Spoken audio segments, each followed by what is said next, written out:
Hello everybody, today we continue the series of friendly games with Matt and we're playing his elephant graveyard deck versus my Saproling deck. And Matt begins, he starts with a forest and I also begin with a forest and I drop a Thallid. So Thallid is the Saproling generator that makes a Saproling token after having 3 counters on him. So this is a common theme with these fungus creatures. They have different abilities and they can be activated usually for removing 3 counters, so there will be a lot of counters.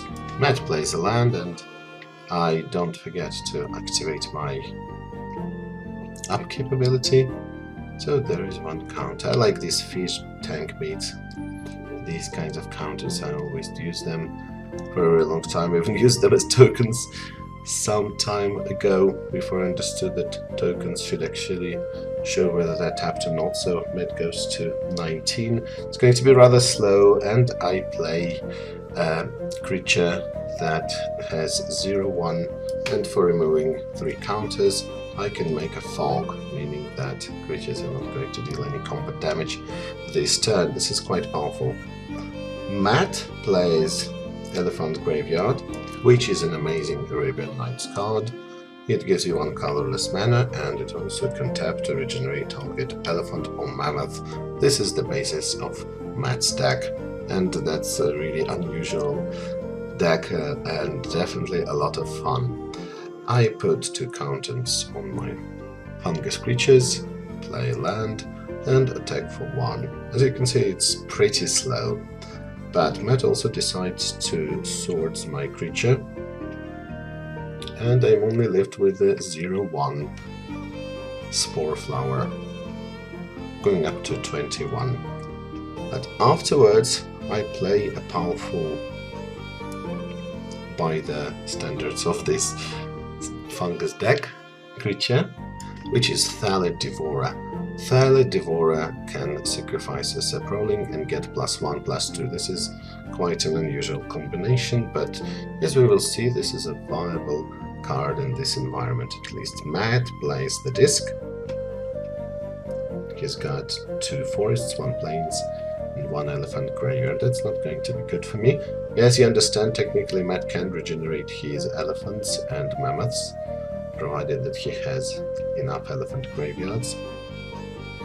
So I attack for 2. Yes, this guy is 2/2, costs 3 mana and can get much bigger, especially in terms of his toughness.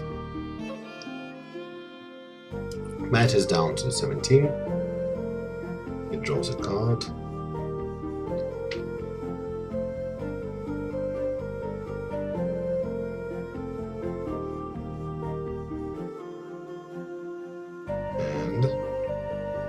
Nothing happens. I continue putting counters on my guys. Now we can already activate the effect of Spore Flower, but instead I attack for 2 and the Matt decides to blow up the disc. So I'm left with no creatures currently. In my second main phase I cast one of the best Thallids probably in this deck, which is Thorn Thallid. There are 4 different types of art here, so it's quite difficult to remember which is which. This is a 2/2 creature, and he also has this ability that you put a counter on him every upkeep, but for 3 mana he can actually deal 1 damage to any target without even tapping. This means that he will be able to remove 6 counters and deal 2 damage to a creature, maybe to a player.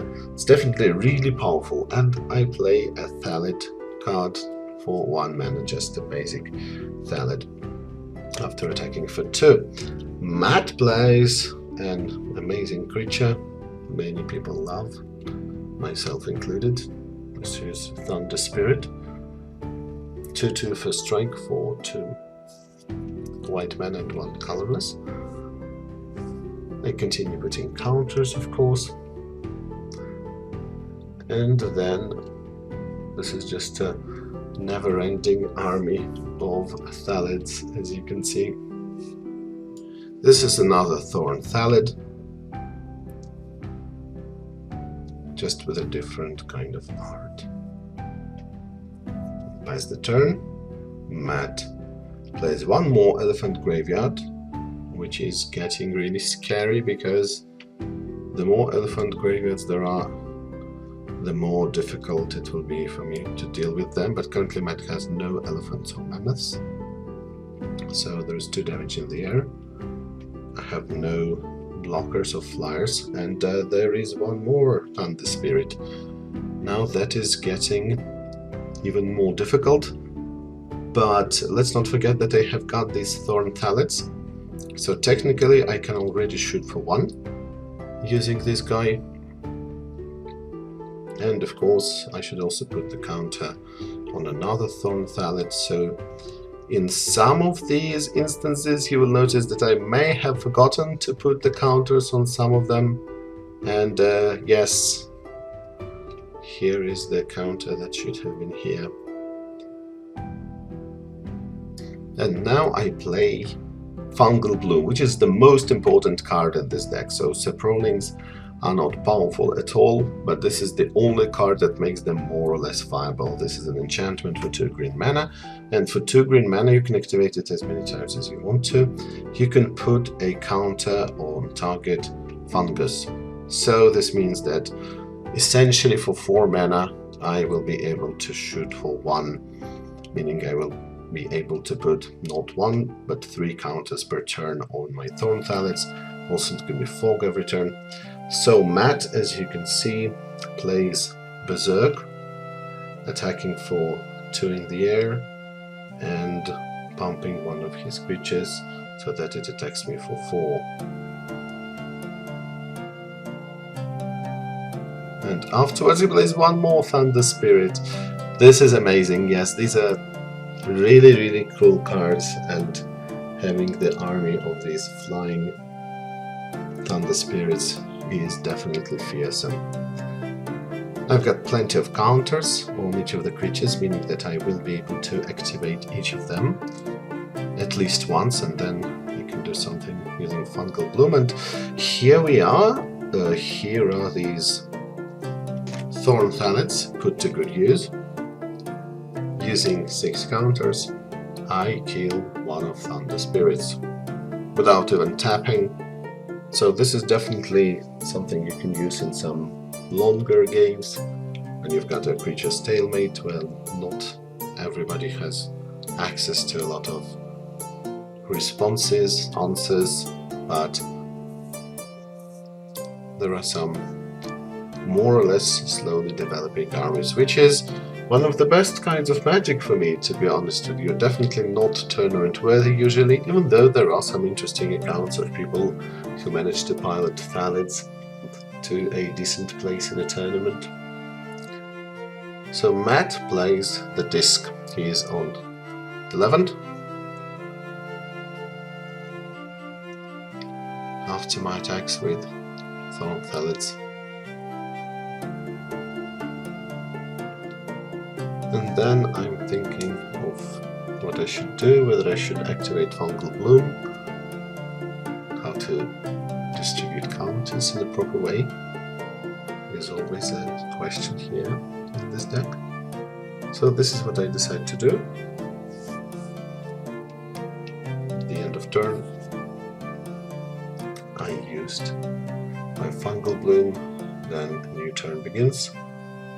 And as you can see, we've already got 3 counters on one of these guys, meaning I can already do some damage. And I activate my Fungal Bloom, being able to deal 2 damage again using the counters. So I have essentially cleared the road for my attackers. I can currently attack for 5. Which I am going to do.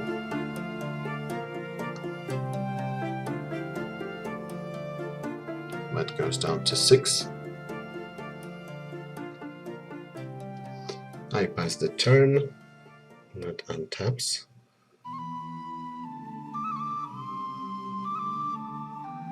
currently got 6 lands.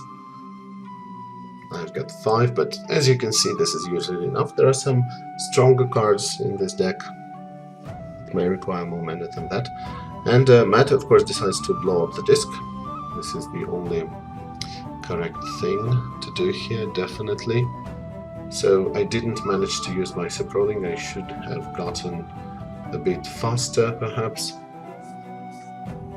I could have got that Saproling token out and could have attacked for 1 turn at least. And afterwards, Matt plays War Mammoth, who is, as you remember, 3/3 trample green guy. Now currently has regeneration if Matt taps one of his elephant graveyards. I'm playing Spore Flower, which is our fog on very, very tiny and fragile legs. And I also play Fungal Bloom. So that would mean that I'm able to do fog every turn for 4 mana, which I currently have. Because there is 1 counter per turn and 2 more counters can be added for 4 mana. Which is slow but still viable. That attacks me for 3 with the Mammoth.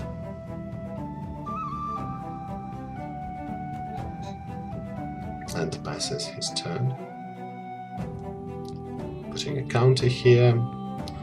Playing Forest 6. This is the maximum number of mana that I might need for my deck.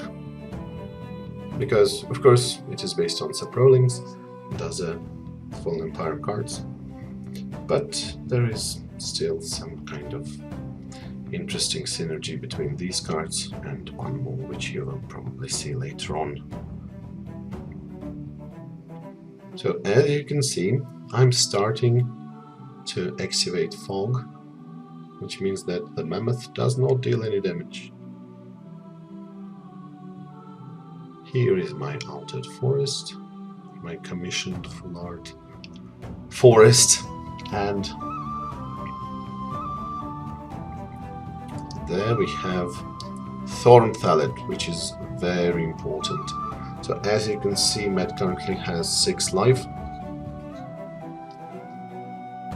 and with the mana I've currently got, I will be able to shoot quite fast.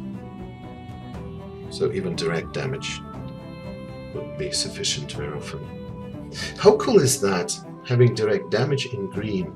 Because we know that green can damage flying creatures, occasionally damaging players as well. Think about Hurricane, for example. But dealing direct damage to creatures without any special conditions, and even opponents, without even tapping the card, this is really unusual. And you don't usually notice that, because when you look at the ability you think it's so slow, it's so expensive. But it can be played, and that's a lot of fun. So you really have to explore, you have to brew, you have to test it, not necessarily in huge tournaments, but in some friendly matches, and you will see how fun these cards might be. So, there is one more Thorn Thallid. This is the 3rd art that we have got for this card. A really weird one, some purplish art by Daniel Gillon, or Gillon, I'm sorry if I'm mispronouncing that. And I put 2 counters on this one as well. So when there are 2 creatures with such abilities, they end up growing very quickly. So we've got 3 and 3. This is going fast, and I can already activate Fog as well. Getting more and more mana. With 7 mana, I can activate the ability 3 times.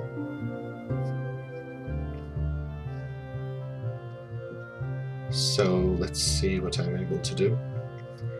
I think direct damage will be enough by itself. And this requires some resource management. Also playing around your opponent's removal, mass removal, and trying to account for that. But it's definitely a special kind of interaction on its own. So what I decided to do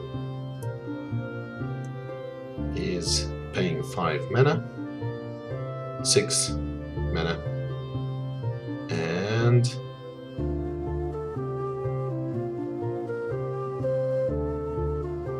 playing Hidden Path. Hidden Path is a card that gives all green creatures Forest Walk. This is the card from the Dark. And as you can see, Matt does have Forest, so I attack him for 4, and the rest of the damage can be dealt with my Thorn Thallid direct damage ability. So this was actually a good scenario for me, for my deck, and I managed to win. So let's go to game 2. In game 2, Matt begins, and he starts with a Birds of Paradise.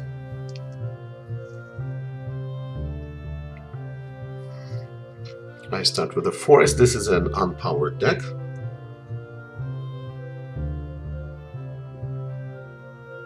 And it's not that there is a lot of green power, but I decided to just assemble this deck with more or less basic cards that I had.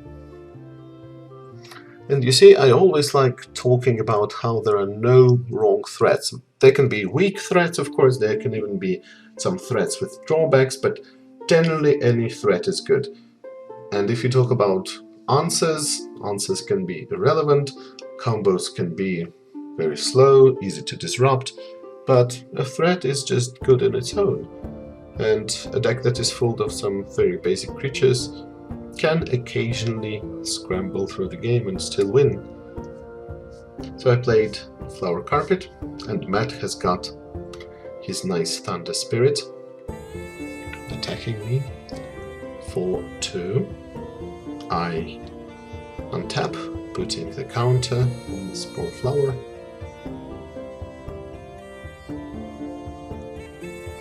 And 3 mana is actually enough for any creature here, any Thallid at least. But instead of Thalid, I play Nail Sylvan. In case you don't know him, he is a 2/2 guy from the Dark with a really creepy art, but still fun to look at. And for 4 mana, which is a lot, and tap, he can regenerate any creature. This is certainly unusual, because there are not so many regeneration abilities when there is, of course, Elephant Graveyard, which we see in this game exactly. But generally regeneration costs quite a lot. You've got the regeneration enchantments, you've got built-in regeneration in some creatures, but it's not that you have a lot of cards that can regenerate any card at your will. You've got something Swamp Thing? No, it's definitely not Swamp Thing, but there is this enchantment for 5 mana that can let you sacrifice a swamp and regenerate the creature. And in general, I would say regeneration is quite costly, meaning regenerating a target as opposed to regeneration of a creature that already has it. So I attack with Nail Sylvan for 2. Then I play Elvish Farmer. We didn't see him last game. Elvish Farmer is a creature which also has 0 power. What a shame. But this was for some time actually the most expensive creature in Fallen Empires in terms of money. And the ability that he has is that he can generate Saprolings just like the basic 1/1 Thalid, but he can also sacrifice a Saproling in order for you to gain 2 life.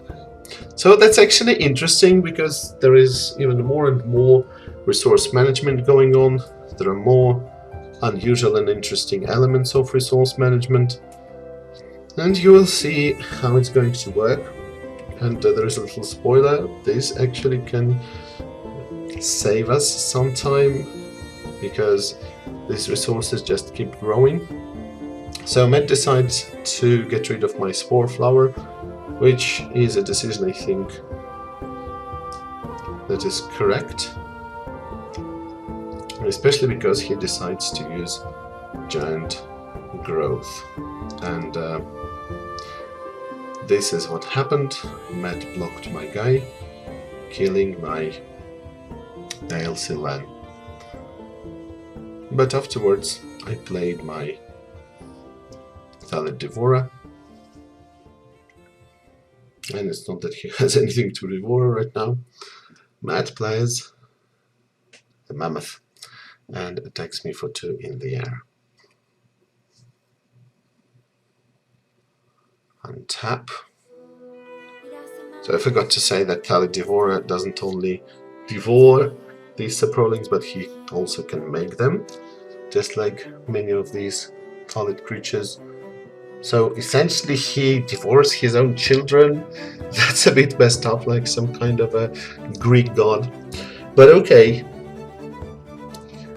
So I'm playing my favorite Thorn Thalid, the pinging creature. So what is interesting is that these Saprolings do not really belong to each of the creatures that made them. So meaning that you can make Saprolings with one creature, but sacrifice these tokens to use another ability. Meaning you can feed them to the Elvish Farmer to gain life, or to Thalid Devourer to pump him. And the best thing, of course, about this whole thing is that your opponent doesn't know what exactly you are going to do. They usually know what kinds of things you are able to do technically, but how exactly you play around your opponent's removal, creatures and such is completely up to you. So what I decided to do is play a really underwhelming creature, which is Feral Thalid. So Feral Thalid is just an extremely weak creature, 6/3 for 6 mana, and he has got this ability to be able to be regenerated, but only after using these 3 counters, so he can't even be regenerated each turn, which is a shame because 3 toughness is not a lot if it's a 6 drop. This usually means that your opponent, especially taking into consideration that this creature has no evasion, will definitely be able to defeat him. So it's not Mishra proof, it's not bolt proof, and even in the standard environment doesn't work well at all. So Matt attacks me with the Elephant and Thunder Spirit. I activate my ability, making a Saproling, and eating him, gaining 2 life, but then losing 5 life to the Trembling guy, meaning the Mammoth, and Thunder Spirit, who deals me 2 damage. So I continue to grow my army, and Thalid doesn't look good at all. Again, as I said, no evasion. This is the epitome of Fallen Empire's creatures. Fallen Empire's more powerful creatures, so to say, because most of them are just for 2-3 mana. They have underwhelming stats and situation abilities that are not that powerful and definitely overcosted. So I try to attack with Thalid, who is 6/3, and Matt decides to chump block with the bird.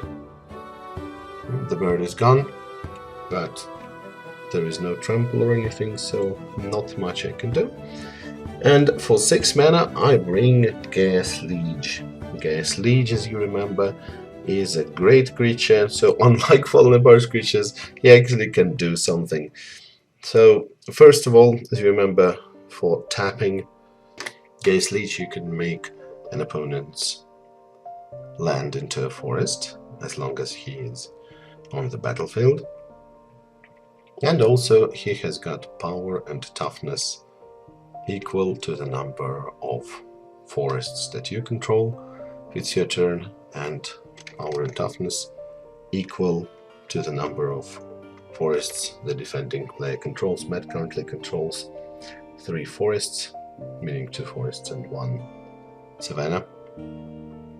And then he attacks me for 5 using Giant Growth. And it's not looking good for me currently, because Matt also decides to attack me with Mammoth, who has Trample, so some smaller creatures are not going to do me any good, meaning I cannot make chump blockers out of my Saproling tokens. Oh yes, there is a little bit of resource management here. And I'm thinking a little bit of how can I minimize my downside currently.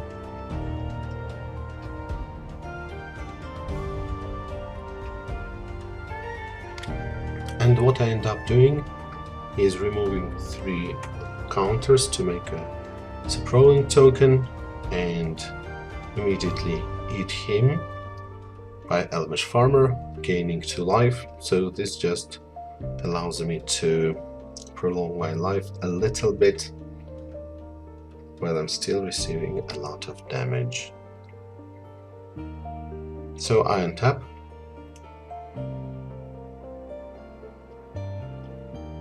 Putting a counter on each of the creatures I've got. Well, except for Gaea's Liege, of course.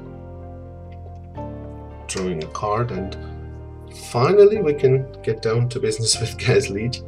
And there's also Pendelhaven, so Pendelhaven definitely works very well, as you understand, with Saprolings. We have got a 1/1 Thallid, and we have also got several cards that generate 1/1 Saproling tokens. There's also an enchantment we haven't seen yet in any of these games. So I just decided to go all in, attacking with all of my guys. And that will be, as you can see, for 13 and 1 damage from the Pinger. That will be 14 damage to Matt, but he simply kills me next turn, so he wins. Essentially, this was my way of forfeiting because I won't be able to deal with the flyer. So this was the second game. Again, quite a tight match in terms of control, and it was, I believe, quite fair, quite even. So let's go to the third game. This is quite exciting. I don't know about you watching this, but I definitely had a lot of fun playing this match. It's like playing a really new kind of Magic game. There's still so much to explore. And now I'm showing Matt the ugly Thalid creature that I got from ABU Games. Sadly, it was a damaged card that I bought as a heavily played one. I don't know why I decided to pay, I guess, 12 cents instead of 20 or something. So some ridiculously small amount of money, but this card was definitely in a terrible condition, which is a pity. So that's not a terrible start, because not only do I have a guy who is 1/1, but I also can pump him for +1/+2 using the Pendelhaven I've got. And I am attacking, and afterwards I'm playing Fungal Bloom. That's why I didn't activate my Pendelhaven, so only 1 damage. Matt decides to play another land, and here is my downfall. This is the Circle of Protection Green. Circle of Protection Green. As you can see, this is a mono green deck, and they may have some ways to deal with enchantments, including Tranquility, of course, and the disc, but the disc is not here. Chaos Orb, I didn't have Chaos Orb at the moment I was playing this particular match, and essentially I am locked out of doing anything. I am locked out of dealing any damage with green. The only hope I've got is having more green sources than Matt has mana. And as you can see, it's not going to be easy, but might be feasible in this deck, especially if I play a lot of different creatures. So there is one more small Thalid guy, 1/1. And currently I'm able to attack for 1. So I had no Tranquility in this deck. So naturally what I decide to do is spawn as many creatures as possible using Fungal Bloom to add a counter and play a Saproling creature using the Thalid's ability. Then untapping, growing these guys a little bit. But Matt already has 3 sources of mana, and I have 3 sources of damage, so effectively all of my guys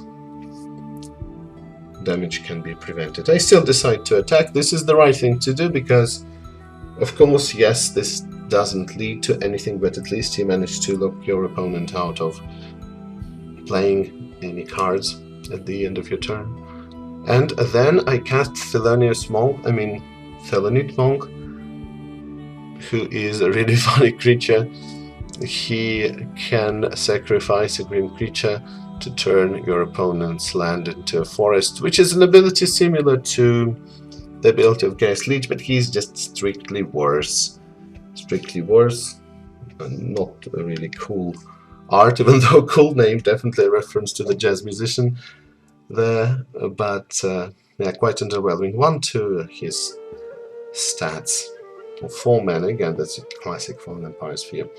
And Matt decides to kill him because, yes, this might be relevant. He has got Elephant Graveyard that he must protect, so he decided to source my guy.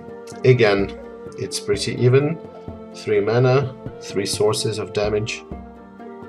Nothing can be done currently by me.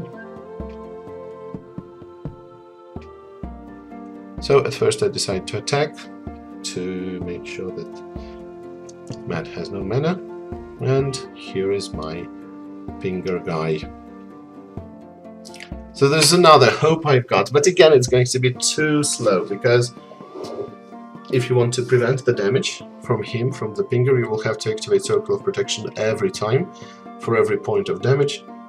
So yes, technically, if I imagine the scenario where I'm able to accelerate really, really fast and slow down Matt with Circle of Protection, then I might technically get some points of damage little by little.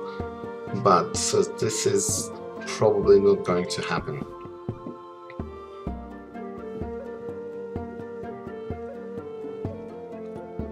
So now I've got 4 creatures.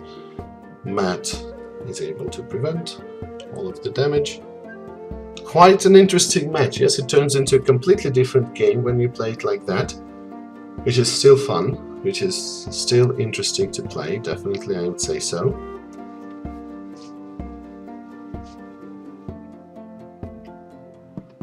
And afterwards I decide to play one more Saproling token. As you can see, I only printed 2 of these. The originals are quite expensive, the ones from Invasion. And also it doesn't feel right really that you use Invasion tokens for old school, but these look really cool. These are the old player rewards tokens. I remember the first time it started, people were crazy about Call of the Herd 3/3 elephant token. So Matt decides to disenchant my Fungal Bloom, which is certainly the right thing to do, because as you saw, Fungal Bloom won me a game essentially, game 1, and in game 2 also helped. So it really is an amazing card, definitely the cornerstone of this particular deck. So meanwhile I continue attacking. Currently have got 6 creatures, 6 sources, and for the first time ever I'm able to deal some damage, as you can see. Only 4 mana that Matt can use, only 4 sources can be prevented. And of course I'm able to pump the creature that is unblocked, so I'm able to get a whole 3 points of damage through. So far so good. But that is of course provided that Matt uses his mana to play something, and something that really doesn't disrupt my plan. And in this case there is a War Mammoth. And War Mammoth is certainly not good news for this deck, especially because he can now be regenerated using Elephant Graveyard. Elephant Graveyard is such an amazing card. By the way, I said that this is a white and green deck which has Elephants and Mammoths. It's just very unlucky that Matt didn't draw any elephants so far, and this happens sometimes, you know, especially when you don't have Sylvan Library, you don't have any crazy draw or shuffle effects or anything of the sort, so it just so happened. This may happen, as you understand, because later on we're going to take a look at Matt's deck. It's really a beautiful deck. It's flavorful, nice, and pretty well balanced, even though it doesn't have any crazy expensive cards, and not so many staples in general. So here I am with my attack.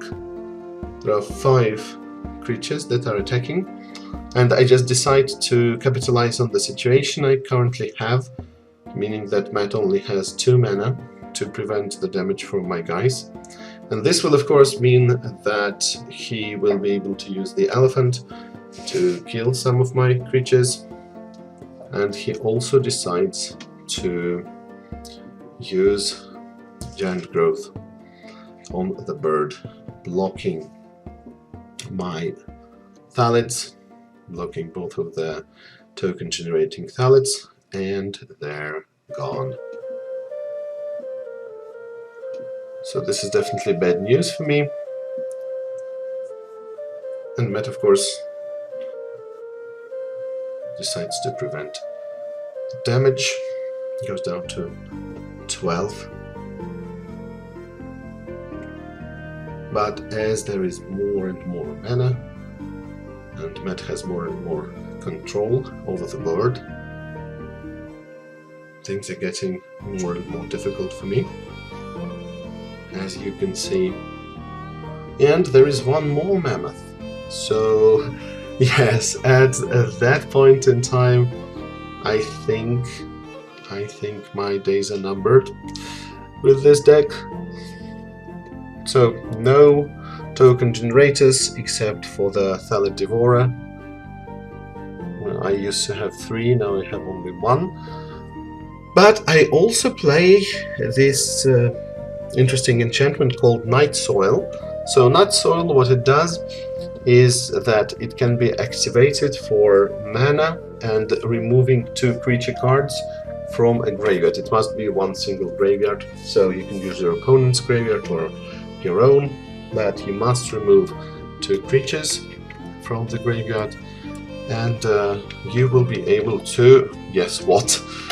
You will be able to make a Saproling token, as usual, with this deck.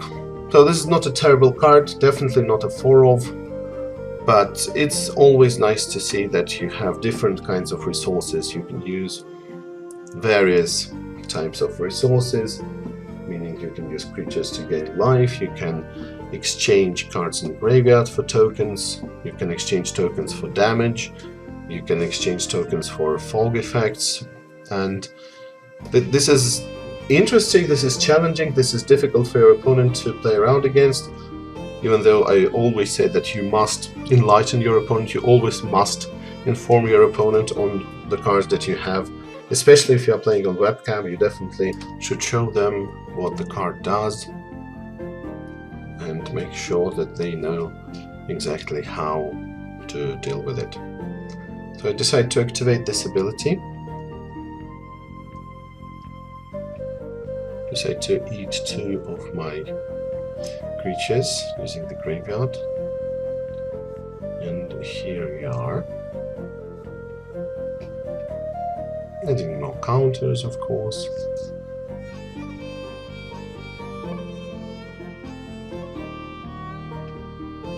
And afterwards, for 3 mana, I play one more Thorn Thallid the Pinger. So with the Pingers, it's going to be difficult. First of all, as you can see, I don't have Fungal Bloom, so I'm not able to shoot any of my opponent's creatures, not even the birds. And I'm just sitting there thinking what can be done. So the elephants, meaning the mammoths, are very powerful. They have got Trample. Trample is one of my favorite, if not my favorite, evasion abilities. because it just feels so good. And of course it's your opponent who decides who should die, who should leave, who should defend you against combat damage, but I don't know, it's a pity that in old school we don't have any decent cards that give trample to your creatures. And I don't count Berserk, because Berserk of course means that the creature will die. We don't have any artifacts that give trample. We don't have any specific enchantments like Rancor, for example, which is there in Premodern. But probably this is the part of the plan, because this is a very powerful ability. So Matt decides to play a land and then attack me with the flyer, Thunder Spirit. Nothing I can do against that. Don't have enough counters on my folk creature.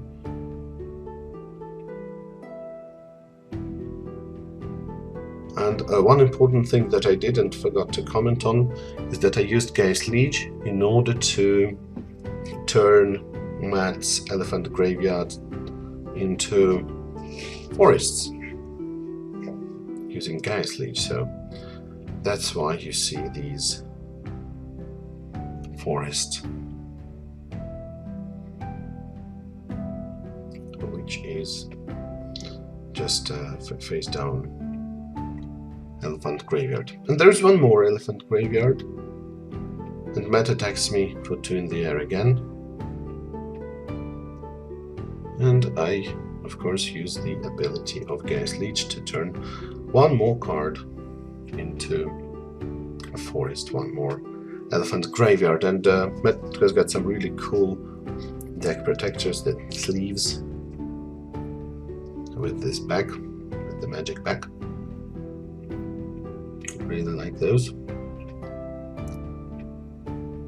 So our struggle continues, and I'm playing the Mox. Yes, this is essentially the only piece of power, the only staple card that I've got in this deck, because normally I prefer not to have any staples, or at least the minimum amount of staples and standard cards that you usually find in tournaments when I play some games for fun or in some smaller tournaments, because in bigger tournaments you will be completely annihilated if you don't have at least 80% staples.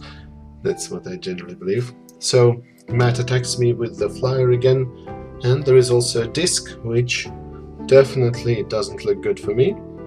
But on the other hand, if Matt does decide to blow up the disc, that would mean that he will not be able to regenerate his mammoths using elephant graveyard, because Gaea's Liege would still be on the table. So it's either regeneration or having no Gaea's Lieges. That's how it works.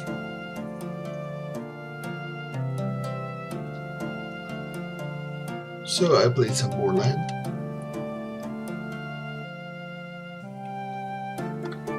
I'm thinking about how to use Mighty Flora. As you can see, there are quite a lot of smaller creatures that I've got.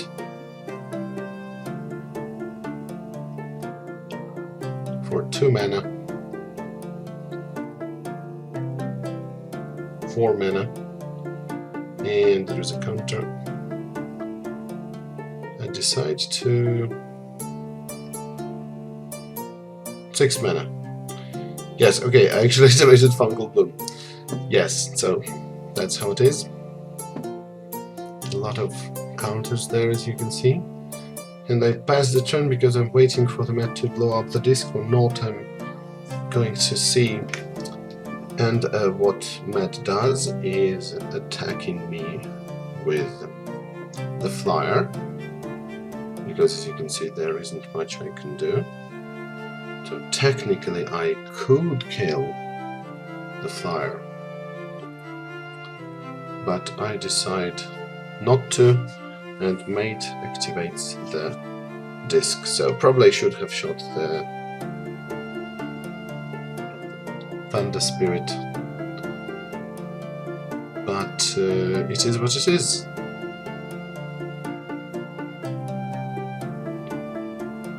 And I decide to shoot, and I just realized that technically this should have been on the table still.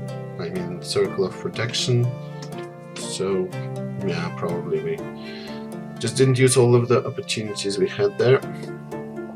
Neither Matt nor me. I didn't prevent the damage, but on the other hand I kept it to deal damage to Matt. So anyway, there's still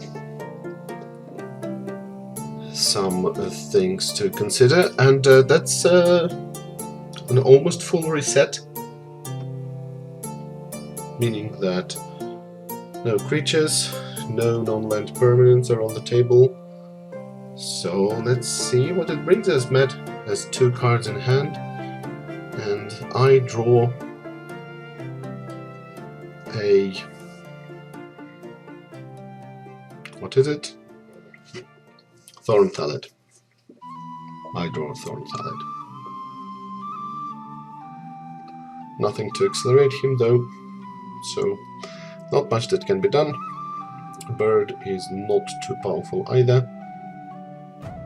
So let's see, that's quite interesting because Circle of Protection green is gone, and now I have some hopes.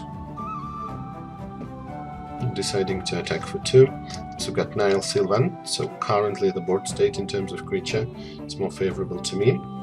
But Matt kills my guy with giant Birds of Paradise, and I cannot activate Nile Sylvan because he's got Summoning Sickness, so no way for me to regenerate my Thallid. And there's a Thunder Spirit again. Thunder Spirit is not good news for my deck. But on the other hand, I've got Desert Twister, so yes, this is a card I completely forgot about. I only had it as a 1 copy. And Desert Twister, I believe, is an underplayed card, because sure, it is expensive, but on the other hand, there are many decks that have green that can afford this card. I guess it might be about this sorcery being non-splashable really, because 2 green mana. It's not the same as Splashing Regrowth or Sylvan Library, the most popular tournament where the green cards in multicolored decks. So what I do is I attack with Nile Sylvan, and again I lose him to Giant Growth. So there's a very well played sequence by Matt that leaves me without any good opportunities. And Matt destroys my Pendelhaven with Strip Mine. They both have quite a lot of mana, so there isn't much that can be done. And I'm going to see whether I'm able to top deck a good creature, but no, this is not the case. I just get more and more mana, and there cannot be too much mana because technically I'm waiting for Fungal Bloom and Thorn Thallid or something else which is powerful, being able to play a lot of big creatures. Count mana 6, 7, 8, 9. 9 mana currently. And I'm trying to see what this can bring. For 3 mana, there is one more Thorn Thallid. So the only thing I need now is a Fungal Bloom, but Matt has 4 elephant graveyards. 4 elephant graveyards. We are patiently waiting for the elephant to appear. And now there is Mightstone. So Mightstone is the artifact that I use in this deck. This is an Antiquities artifact for 4 mana that gives all attacking creatures +1/+0. So essentially this is like Orcish Oriflamme, but it works both ways. And this is a janky yet quite interesting way to pump my green creatures, so Matt destroys it with Disenchant, of course. Armor Follow would be better if I had the white splash, but it's still nice, especially because I generally have more creatures than my opponent does. So this was my attempt at adding something spicy and more powerful for attack, and again I lose one more creature to the pumped bird. And afterwards I play a couple of guys, so there is the farmer, there is the liege, to the for a nice duo. And we're trying to see how big he would be. So Matt currently has 4 lands that count as forests, and there is the disc, which I'm sure will be activated soon.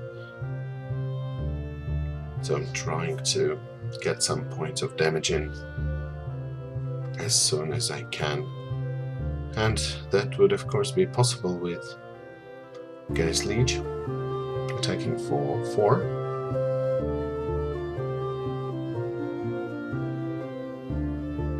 I'm just showing the altar to Matt, the commission. So yes, I commissioned 5 lands, as I said, to make them full art from talented Spanish artist Marta Molina back in 2019, and I had 1 of each. These are unlimited lands. So Matt of course blocked my Gaius Liege with the bird, because we can see that the disc is coming. But there is a better thing than the disc, actually. There is balance. It works just as fine as the disc, and that's what I'm trying to do. I'm trying to count lands that I've got. So it turns out that Matt has more lands than I do. He decides to sacrifice 2 basics.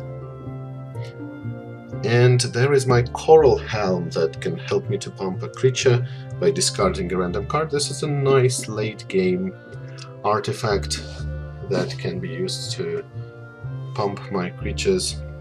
+2/+2, +4/+4. A lot of mana, but this is a interestingly rare ability. I like these poly artifacts, as we can say. The abilities that can be activated multiple times, they are surprisingly relevant in many matches. But here is the mammoth. This is my demise. And not only is it a mammoth that can be regenerated using the graveyard, but also there is a disc to save him from anything I can have. So I play the Devourer,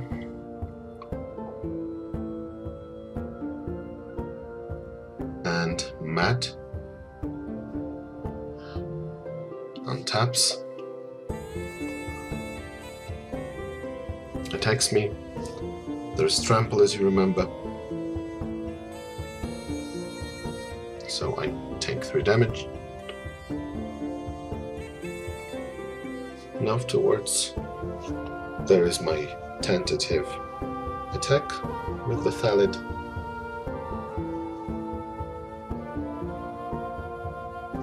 And this only makes sense that Matt decides to blow up the disc, meaning that my creature and artifact are gone. And afterwards he untaps the mammoth, attacks me, and I am almost dead now.